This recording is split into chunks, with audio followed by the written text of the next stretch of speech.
ঘন অরণ্য মাঝে ক্যাম্পিং করতে গিয়ে দুই কিশোর এমন একটি দৃশ্য দেখে ফেলে যা তাদের দেখা উচিত ছিল না। দুর্ঘটনাবশত তারা আবিষ্কার করে ফেলে এক ভয়ঙ্কর অপরাধী সিন্ডিকেটের গোপন চলাচলের পথ। বিষয়টি বুঝতে পেরে কার্টেলের সদস্যরা সিদ্ধান্ত নেয় ছেলের দুটোকে সরিয়ে ফেললে সব সমস্যার সমাধান হয়ে যাবে। কিন্তু তারা জানতো না এই দুই বাচ্চার বাবা কোনো সাধারণ মানুষ নয়।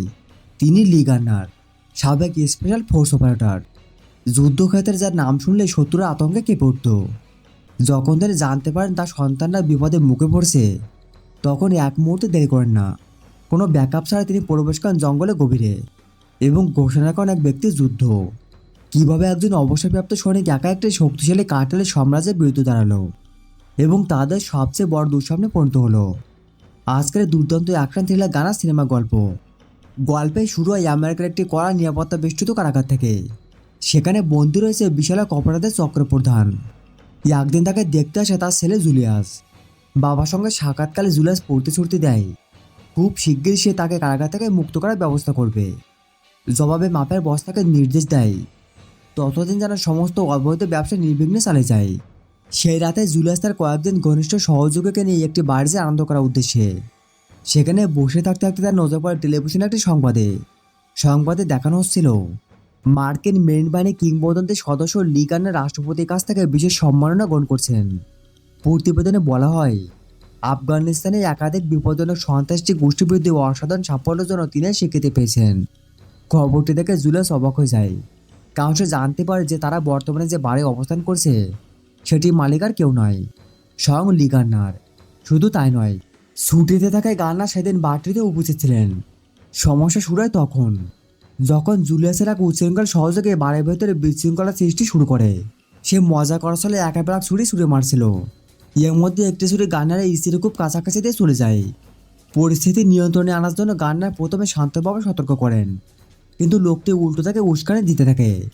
এবার মুহূর্তের মধ্যে শুরু হয়ে যায় সংঘর্ষ। বহু যুদ্ধের অভিজ্ঞ গার্নারের সামনে অপরাধীতে টিকে থাকা কঠিন হয়ে পড়ে। অল্প সময় তিনি সবাইকে পরাস্ত করে মারতে ফেলে দেন। নিজের লোকদের এমন অবস্থা থেকে জুলিয়াস দ্রুত এগিয়ে এসে ক্ষমা প্রার্থনা করে। সে বুঝতে পারে এই মানুষটার সঙ্গে শত্রুতা করা বুদ্ধিমানের কাজ হবে না। এরপর সে আহত সহযোগিতা নিয়ে সেখান থেকে চলে যায়। কিছুক্ষণ পর ঘটনাস্থলে পুলিশ আসে।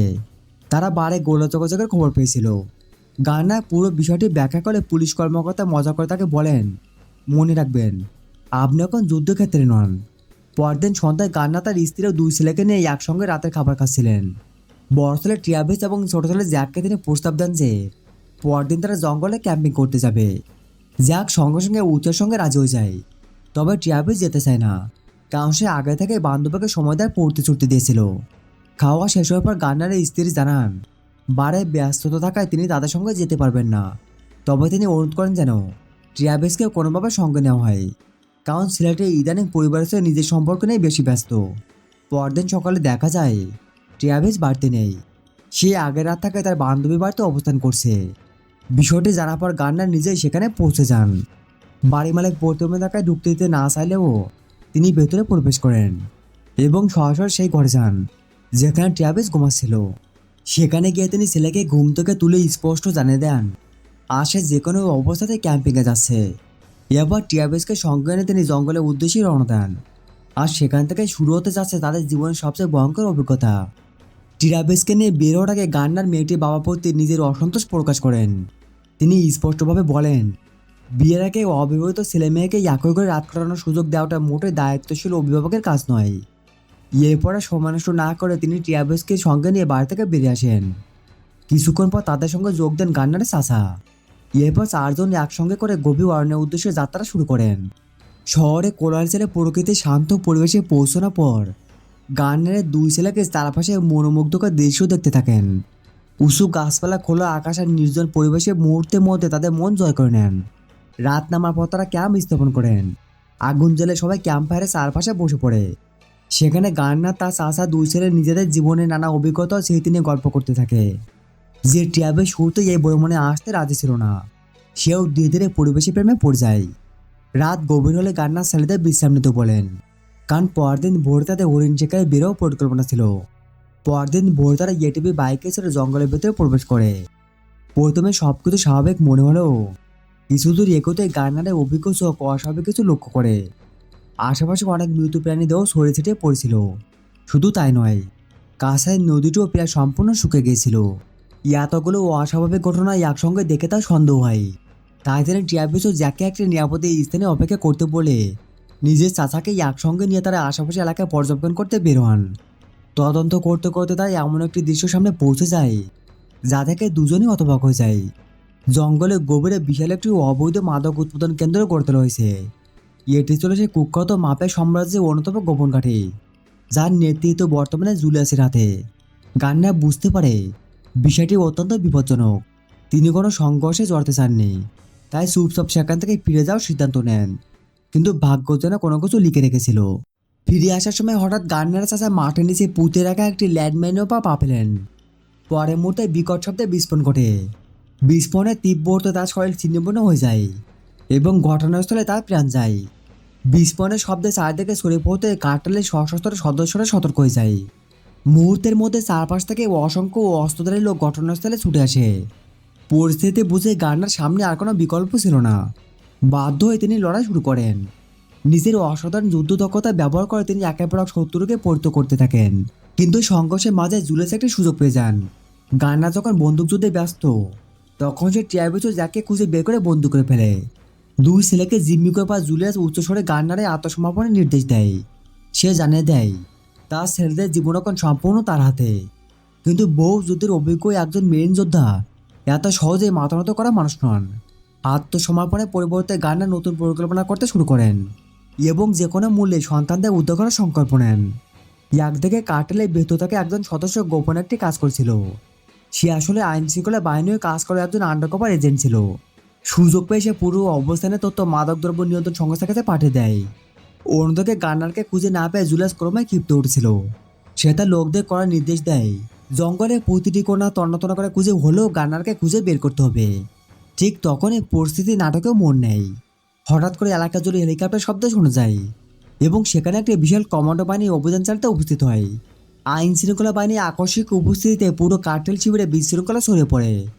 পরিস্থিতি নিয়ন্ত্রণের বাইরে চলে যাচ্ছে বুঝতে পারে জুলিয়াস দ্রুত সিদ্ধান্ত নেয় সে ট্রাভিস ও জ্যাককে সঙ্গে নিয়ে সেখান থেকে পালিয়ে যায়। অন্যদিকে অভিযানকারী বাহিনী কার্টেলের বাকি সদস্যদের গ্রেপ্তার করতে শুরু করে, কিন্তু তাদের মূল লক্ষ্য জুলিয়াস ইতিমধ্যে দুই জিম্মিকে নিয়ে জঙ্গলের গভীরে অদৃশ্য হয়ে গেছে। কার্টেলের সদস্যের সঙ্গে একই জায়গায় পাওয়া যায় ডিইএ কর্মকর্তা ভুলবশত গার্নারকে অপরাধী দলের একজন সদস্য বলে ধরে নেয়। ফলে অন্যদের সঙ্গেও তাকে আটক করা হয়। গ্রেপ্তার পর গার্নার বারবার বোঝানোর চেষ্টা করেন যে তিনি কোনো অপরাধ চক্রের সদস্য নন। তিনি কেবল নিজের দুই ছেলেকে নিয়ে ক্যাম্পিং করতে এসেছিলেন এবং সেই সুযোগে জুলিয়াস তার সন্তানদের অপহরণ করছে। কিন্তু উপস্থিত কর্মকর্তারা তার বক্তব্যে গুরুত্ব দিতে রাজি হননি। তার মতে সত্য মিথ্যা যাচাই করা হবে অফিসে নিয়ে যাওয়ার পর।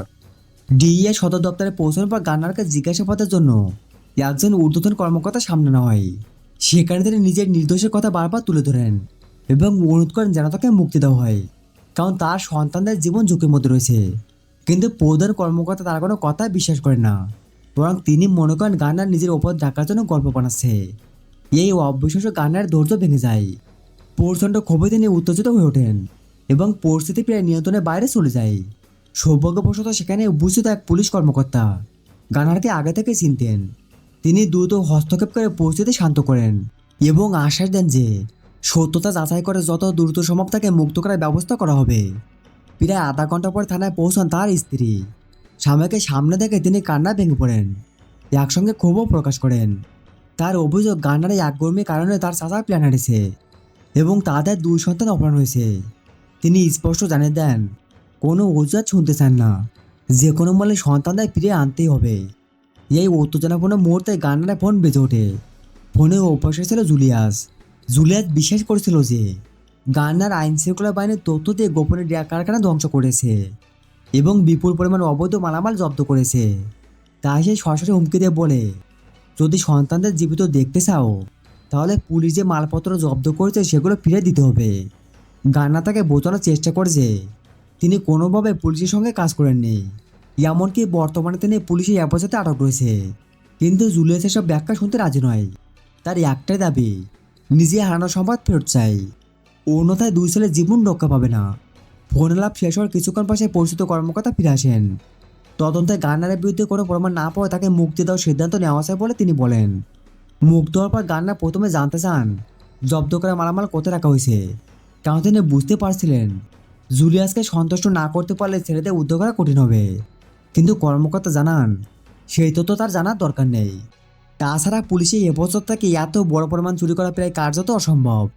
থানা থেকে বেরিয়ে এসে গান্না বুঝতে পারে যে তাকে নিজের পথ নিজেকে খুঁজে নিতে হবে। সেই রাতে তিনি কার্টালের সঙ্গে সংশ্লিষ্ট ক্লাবে অভিযান চালান। সেখানে সুযোগ পেয়ে জুলিয়াস এক সহযোগীকে আলাদা করে ধরে ফেলেন। এবার শুরু হয় কঠোর জিজ্ঞাসাবাদ। প্রথম থেকে লোকটি মুখ খুলতে অস্বীকার করে, কিন্তু গান্নারের চাপ ও নির্যাতনের মুখে শেষ পর্যন্ত ভেঙে পড়ে। সে স্বীকার করে যে অপহৃত ছেলেটি একটি গোপন স্থানে রাখা হয়েছে, যা মূলত একটি বিশাল লোহার গুদাম। অন্যদিকে সেই সময় জুলিয়াস নিজের দ্বিতীয় আস্থানে বসে গান্নারের কথাগুলো নিয়ে ভাবছিল। তার মনে হতে থাকে যদি গান্নার সত্যিই পুলিশের লোক হতো তাহলে সে কখনো নিজের সন্তানদের এত বড় ঝুঁকিতে ফেলতো না। এই চিন্তা থেকে তার সন্দেহ হয় যে তাদের সংগঠনের ভেতরে কেউ তথ্য পাচার করছে। সন্দেহ দূর করতে সে সঙ্গে সঙ্গে তার সমস্ত লোককে ডেকে পাঠায় এবং সবার মোবাইল ফোন পরীক্ষা শুরু করে। কিছুক্ষণ অনুসন্ধানের পর অবশেষে প্রকৃত গুপ্তচর ধরা পড়ে। কোনো ধরনের দয়া না দেখে জুলিয়াস সেখানে তাকে গুলি করে হত্যা করে। এবার সম্ভাব্য অভিযানের আশঙ্কা সে দ্রুত স্থান পরিবর্তনের সিদ্ধান্ত নেয়। ছোট ছেলে জ্যাককে সঙ্গে নিয়ে সে নতুন একটি ঘাটের উদ্দেশ্যে রওনা হয়। তবে যাওয়ার আগে বড় ছেলে ট্র্যাভিসকে কয়েকজন সশস্ত্র পাহাড়দের তত্ত্বাবধানে সে গুদামে রেখে যায়। জুলিয়াস চলে যাওয়ার প্রায় 20 মিনিট পর সে গান্না সেখানে পৌঁছে যান। পথে সময় নষ্ট করেন না। সামনে যাকাই পান তাকে নিষ্ক্রিয় করতে শুরু করেন। একের পর এক পাহাড়দারকে পরাস্ত করে তিনি গুদামের নিয়ন্ত্রণ নিজের হাতে নিয়ে নেন। অবশেষে তিনি ট্র্যাভিসকে খুঁজে পান এবং নিরাপদে মুক্ত করেন। কিন্তু সেখানে যাকে কোনো খোঁজ ছিল না। ঠিক তখন ডিইআর একটি দল ঘটনাস্থলে পৌঁছে যায়। গান্না দ্রুত ট্র্যাভিসকে তাদের জিম্মায় দিয়ে নিরাপদে বাড়ি পাঠানোর ব্যবস্থা করেন। এরপর নিজে আবার জঙ্গলের গভীরে পা বাড়ান ছোট ছেলে জ্যাককে উদ্ধারের উদ্দেশ্যে। এদিকে রাতের অন্ধকারে জুলিয়াস আর তৃতীয় এবং সবচেয়ে গোপন আস্থানে পৌঁছে যায়। নতুন করে মাদক উৎপাদনের কাজ শুরু করার জন্য সে জায়গাটিকে প্রস্তুত করছিল। সেখানে বন্দি অবস্থায় থাকা জ্যাককে সে কটাক্ষ করে জিজ্ঞাসা করে, কি ভিজছি, খুব ভয় লাগছে? কিন্তু জ্যাকের উত্তর শুনে সেই বিস্মিত হয়ে যায়।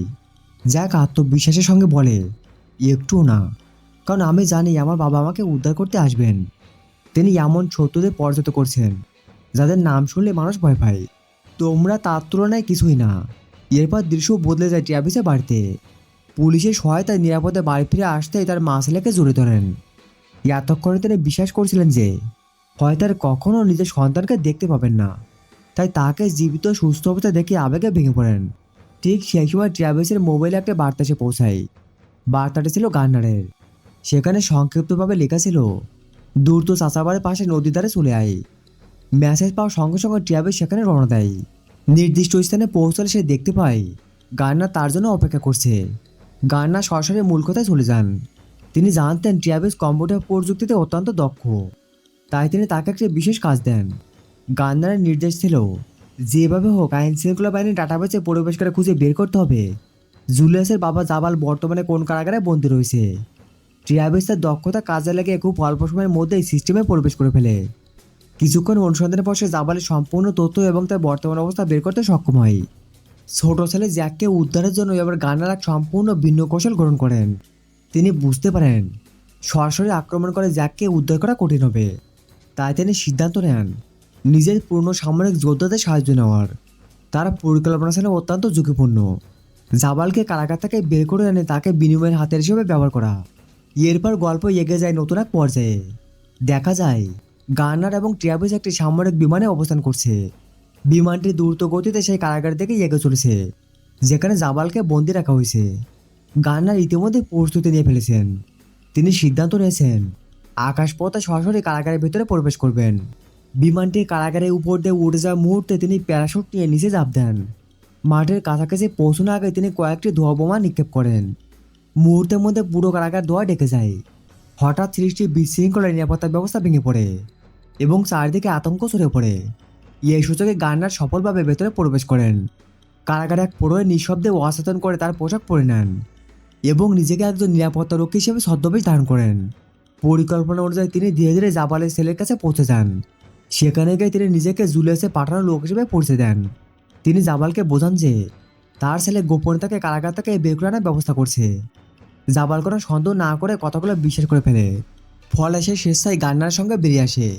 কারাগারের পেছনে পথ ব্যবহার করে তারা নিরাপদ এলাকা ত্যাগ করে। কিছু দূরে পৌঁছানোর পর গান্নারের পুরো সামরিক বন্ধুরা একটি গাড়িতে নিয়ে হাজির হয়। টিরাবুস তখন তাদের সঙ্গে ছিল। সবাই মিলে দ্রুত সেখান থেকে সরে যেতে থাকে। যাত্রার পথে গান্নারের এক বন্ধু টিরাবুসের সঙ্গে আলাপ করতে করতে আফগানিস্তানের গান্নারের অসংখ্য সামরিক অভিযানের গল্প করতে শুরু করে। কিভাবে তিনি অসম্ভব মিশন সম্পন্ন করছেন, কিভাবে শত্রুদের বিরুদ্ধে একাই লড়ছেন, এসব গল্প শুনতে শুনতে জাবালের মনে সন্দেহ জন্মায়। ধীরে ধীরে সে বুঝতে পারে গান্নার কোনোভাবে জুলিয়াসের লোক হতে পারে না। সন্দেহ নিশ্চিত হতে সে নিঃশব্দে চারপাশ পর্যবেক্ষণ করে। গাড়ির সিটের পাশে পড়ে থাকা একটি স্ক্রুড্রাইভার তার নজর আসে। সুযোগ বোধে সে সেটি হাতে তুলে নিয়ে নিজের পোশাকের ভেতর লুকিয়ে রাখে। প্রায় 15 মিনিট পর তারা আরেকটি নির্জন স্থানে থামে। গান্না তার বন্ধুদের ধন্যবাদ জানান এত বড় ঝুঁকি নেওয়ার জন্য। এরপর তিনি টিয়াবুসকে নির্দেশ দেন বন্ধুদের সঙ্গে নিরাপদে বাড়ি ফিরে যেতে। তার মতো সামনে যে কাজটি বাকি রয়েছে সেটি তাকে একাই সম্পন্ন করতে হবে। টিয়াবুস এবং অন্যরা চলে যাওয়ার পর গান্নার আর কোনো ভনিতা না করে জাবালের সামনে পুরুষত্ব প্রকাশ করেন। তিনি স্পষ্টভাবে জানিয়ে দেন যে জুলিয়াস তার ছোট ছেলে জ্যাককে অপহরণ করছে, আর সেই কারণে তাকে কারাগার থেকে বের করে আনা হয়েছে। গান্নারের উদ্দেশ্য ছিল খুবই পরিষ্কার, জাবালকে বিনিময় করে নিজের সন্তানকে ফিরিয়ে আনা। সবকিছু শোনার পর জাবাল ঠান্ডা মাথায় প্রশ্ন করে, তোর কি সত্যি মনে হয় আমার ছেলে প্রস্তাবে রাজি হবে? গান্নারের চোখে মুখে তখন কোনো দ্বিধা ছিল না। তিনি কঠোর কণ্ঠে জবাব দেন, রাজি হলে ভালো, আর যদি রাজি না হয় তাহলে তোমাদের পুরো পরিবারকে শেষ করতে আমার এক মুহূর্ত লাগবে না। অন্যদিকে ঠিক সেই সময় জুলিয়াস তার নতুন মাদক চালান পৌঁছে দেওয়ার উদ্দেশ্যে গায়ে কোথাও যাচ্ছিল। হঠাৎ তার ফোন বেজে ওঠে। ফোনে ওপাশে ছিল গান্নার। জুলিয়াস কল রিসিভ করতে গান্না তাকে এমন একটি খবর দিতে যাচ্ছিল যা তার পুরো পরিকল্পনাকে উলটপাট করে দিতে পারে।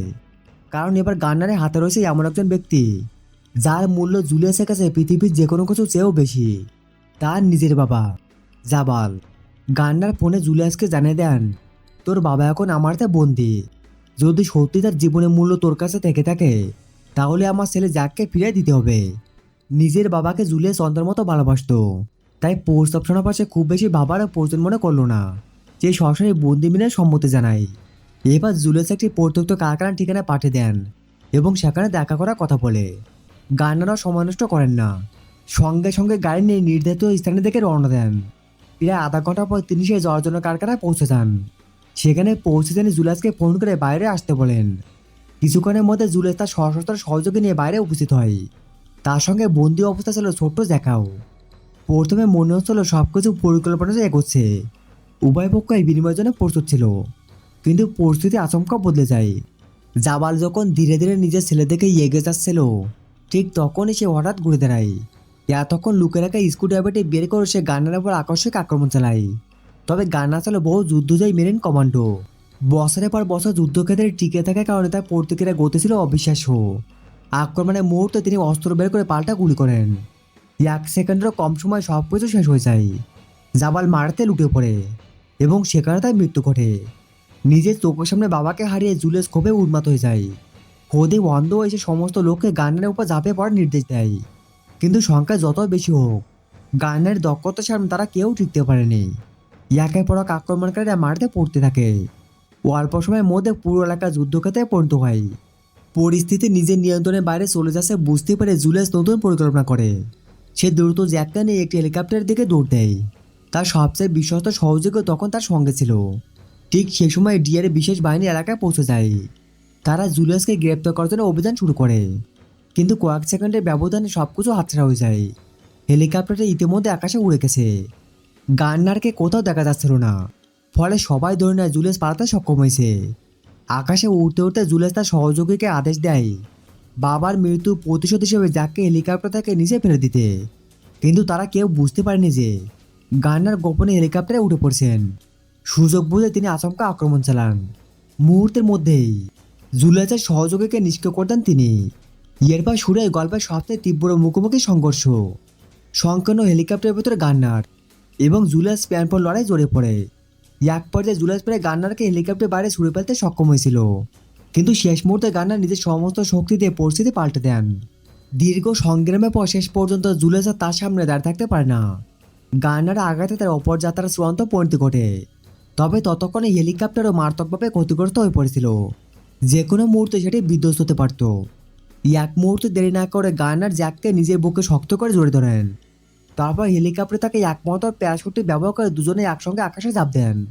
কয়েক মুহূর্তে উত্তেজনাপূর্ণ পতনের পর অবশেষে তারা নিরাপদে মারতে অবতরণ করতে সক্ষম হয়। এইভাবে একজন বাবা নিজের সন্তানকে মৃত্যুর মুখ থেকে ফিরিয়ে আনেন।